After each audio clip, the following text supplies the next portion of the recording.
કેન્દ્રીય ગૃહ અને સહકાર મંત્રી અમિત શાહ મુંબઈ બાદ ગુજરાતના પ્રવાસે આવ્યા છે, જ્યાં વિવિધ કાર્યક્રમોનું લોકાર્પણ કરશે. કેન્દ્રીય ગૃહ અને સહકાર મંત્રી અમિતભાઈ શાહ મુંબઈ પહોંચ્યા હતા, જ્યાં મુંબઈના સીએમ અને ડેપ્યુટી સીએમ દ્વારા ભવ્ય સ્વાગત કરવામાં આવ્યું હતું અને બીજા દિવસે સૌ પ્રથમવાર મુંબઈના મોગરા અંધેરી ખાતે આવેલા શ્રી મોગરેશ્વર ગણેશ ઉત્સવમાં પહોંચ્યા હતા, જ્યાં ગુજરાતના પૂર્વ મંત્રી પરસોત્તમભાઈ સોલંકી, ધારાસભ્ય હીરાભાઈ સોલંકી, અંધેરીના ધારાસભ્ય મુરજીભાઈ પટેલ કાકા અને પરિવારના તમામ અગ્રણી કાર્યકરો દ્વારા તેમનું ભાવભર્યું સ્વાગત કરાયું હતું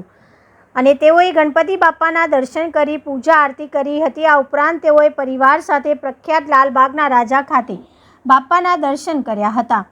અને આશીર્વાદ મેળવ્યા હતા. આ સમયે મહારાષ્ટ્રના સીએમ, ડેપ્યુટી સીએમ સહિત મંત્રીઓ અને અગ્રણીઓ ઉપસ્થિત રહ્યા હતા. કાલે તેઓ મુંબઈથી ગુજરાત આવવા રવાના થયા હતા, જ્યાં અમદાવાદ ખાતે તેઓએ અમદાવાદમાં શ્યામલ વિસ્તાર અને સરદાર પટેલ